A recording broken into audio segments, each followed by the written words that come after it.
ಬಂದ್ ಹಿನ್ನೆಲೆಯಲ್ಲಿ ರಾಜ್ಯದ ಹೆದ್ದಾರಿ ತಡೆದು ಪ್ರತಿಭಟನೆ. ಪ್ರತಿ ಟನ್ ಕಬ್ಬಿಗೆ 3,500 ರೂಪಾಯಿ ನಿಗದಿಪಡಿಸಬೇಕು ಎಂದು ರೈತ ಸಂಘಟನೆಗಳು ಹಾಗೂ ಕನ್ನಡ ಪರ ಸಂಘಟನೆಗಳು ಸಂಗೊಳ್ಳಿ ರಾಯಣ್ಣನ ವೃತ್ತದಲ್ಲಿ ರಾಜ್ಯ ಹೆದ್ದಾರಿ ತಡೆದು ಪ್ರತಿಭಟನೆ ಮಾಡಿದರು.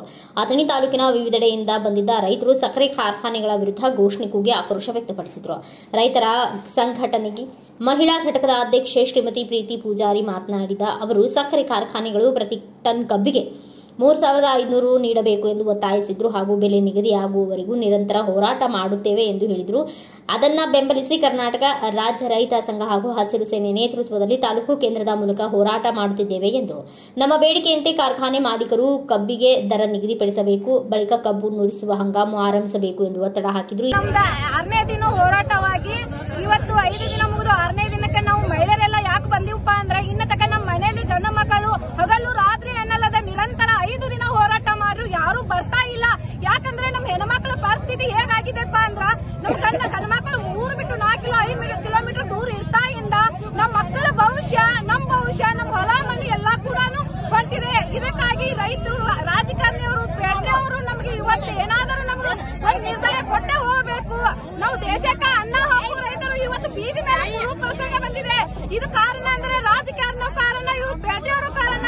ನಮ್ಮ ಕಬ್ಬಿನ ಬಿಲ್ ಬರ್ತಕ್ಕಂಥದ್ದು ನಾವು ಪಡ್ಕೊಳ್ಳೋದ್ರೆ ಇವತ್ತಿನ ಹೋರಾಟವನ್ನು ನಿಲ್ಲಿಸೋದಿಲ್ಲ ಎಂದು ನಾವೆಲ್ಲ ರೈತ ತಾಯಂದಿರು, ಎಲ್ಲ ರೈತ ಅಣ್ಣ ತಮ್ಮಂದಿರು ಇಲ್ಲಿ ತಿಳಿಸುತ್ತೇವೆ. ಏನಂದರೆ ಇವತ್ತು ಏನೇ ಕಾರಣ ಆಗಲಿ ನಾವು ಹೆಣ್ಣು ಮಕ್ಕಳು ಬೀದಿಗೆ ಇಡ್ತಿದೀವಿ ಅಂದ್ರೆ, ನಾವು ಹೆಣ್ಣು ಮಕ್ಕಳು ರೊಚ್ಚಿ ಗೆದ್ದಿದ್ರೆ ನಾವು ಹೆಣ್ಣು ತೊಟ್ಟಲ ತಗೋ ಕೈ ಜಗತ್ತನ್ನು ತಗೋದು ಏನಿದೆ, ನಾವು ಈ ತಾಯಿಯಂದಿರು ಇವತ್ತು ಮಾತು ಕೊಡ್ತಾ ಇದ್ದೀವಿ. ನಮ್ಮ ಗಂಡಸರು ಈಗ 5 ದಿನ ಹೋರಾಟ ಮಾಡ್ತಾ ಇದ್ದಾರೆ.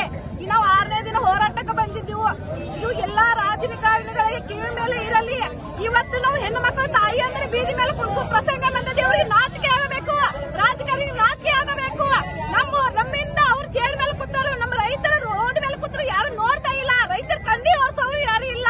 ಈಗೆಲ್ಲ ಪ್ರತಿಯೊಬ್ಬರಿಗೆ ರಾಜಕಾರಣಿಗಳು ಪ್ರತಿಯೊಬ್ಬರಿಗೆ ಹೇಳ್ತಾ ಇದ್ದೀವಿ, ನಮ್ಮ ರೈತರ ಕಷ್ಟ ನೋಡಿ, ನಮ್ಮ ಮಕ್ಕಳ ಭವಿಷ್ಯ ನೋಡಿ ಆದರೂ ನೀವು ಬರಬೇಕಾಗಿತ್ತು.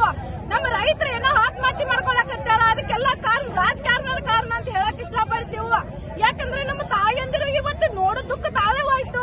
ನಮ್ಮ ಕನಸು ಹಗಲ ರಾತ್ರಿ ಮಕ್ಕಳು ಯಾವಾಗ ಬರ್ತಾರ ಅಂದ ತಂದೆ ತಾಯಿ ವಯಸ್ಸಾದವರು, ಆರೋಗ್ಯ ಕೆಟ್ಟವರು ಇಲ್ಲಿ ರಸ್ತೆ ಮೇಲೆ ಬೀದಿಗಿಳಿದು ಹೋರಾಟ ಮಾಡಕತ್ತೀವಿ ಅಂದ್ರ ಯಾವ ಮಟ್ಟಕ್ಕೆ ರಾಜಕಾರಣ ನೀಚ ರಾಜಕಾರಣ ಆಗೈತೆ ಅನ್ನೋದು ಇಲ್ಲಿವರೆಗೆ ನಮ್ಗೆ ಗೊತ್ತಾಗ್ತಾ ಇಲ್ಲ. ಇವತ್ತು ನಾವು ತಾಯಿಯಂದಿರು ರೊಚ್ಚಿಗೆ ಎದ್ದಿದೀವು. ತಾಯಿಯಂದಿರು ನಿರ್ಧಾರ ತಗೊಂಡ್ರು ಏನ್ ಮಾಡಕ್ಕೂ ಹೆಸಂಗಿಲ್ಲ. ಫಸ್ಟ್ ಜಾಗೃತಿ ರಾಜಕಾರಣಿಗಳ ಎಚ್ಚರ ಇರಲಿ, ಪೇಟೆನವ್ರಿಗೆ ಎಚ್ಚರ ಇರಲಿ. ಇಲ್ಲಿವರೆಗೆ ಹೋರಾಟ 6ನೇ ದಿನ ಹೋರಾಟವಾಗಿದೆ. ಇನ್ನಾದರೂ ಹೆಣ್ಣು ಮಕ್ಕಳ ಕಡ್ಡಿ ಕೊರಿದ ಹೆಂಗು, ಬೆಂಕಿ ಹಚ್ಚೋದು ಹೆಂಗು, ಒಲಿಪನ ಮಾಡೋದು ಹೆಂಗು ಅಂತ ಗೊತ್ತಿದೆ. ನಿಮ್ ಪೇಟೆ ಊರು ಹಚ್ಚು ದೊಡ್ಡ ಮಾತಲ್ಲ. ಆಗೋಕ್ಕಿಂತ ಮುಂಚೆ ಇಲ್ಲಿ ಬಂದು ನಮಗೆ ಕೊಟ್ಟು ಹೋಗಿ, ನಮ್ಮ ತಾಯಂದಿರು ಬಂದಾರ, ಅವರು ನಿಮ್ಮ ತಾಯಿ ಅಂತ ತಿಳಿದು ಬಂದು ಹೋಗತ್ತೆ ಹೇಳ್ತೀನಿ. ಇವರೆಲ್ಲ ನಿಮ್ಮ ಅಕ್ಕ ತಂಗಿಯವರು ಅಂತ ತಿಳಿದು ಬಂದು ಇವತ್ತು ನಮ್ಗೆ ನ್ಯಾಯ ಕೊಡಲೇಬೇಕು, ಕೊಡುವಂತಾಗಿ ಹೋಗಂಗಿಲ್ಲ. ಇದೆಲ್ಲ ನಮ್ಮ ಮಹಿಳೆಯರು ಹೇಳೋ ಮಾತಂತ ಹೇಳ್ತೀವಿ. ಈ ಸಂದರ್ಭದಲ್ಲಿ ಗುರು ಮದನ್ನವರ್, ಯಾದಪ್ಪ ನಂದೇಶ್ವರ, ಚನಗೌಡ, ಇಮ್ಮಗೌಡರ್, ಬೀರಪ್ಪ ಈಚೇರಿ, ಪ್ರಕಾಶ್ ಪೂಜೇರಿ, ಶ್ರೀದೇವಿ ಪಾಟೀಲ್ ಸೇರಿದಂತೆ ನೂರಾರು ರೈತರು, ಮಹಿಳೆಯರು ಭಾಗಿಯಾಗಿದ್ದರು. ಬ್ಯೂರೋ ರಿಪೋರ್ಟ್ ಸುಕುಮಾರ್ ಮಾದರ್, ಭಾರತ ವೈಭವ ನ್ಯೂಸ್, ಅಥಣಿ.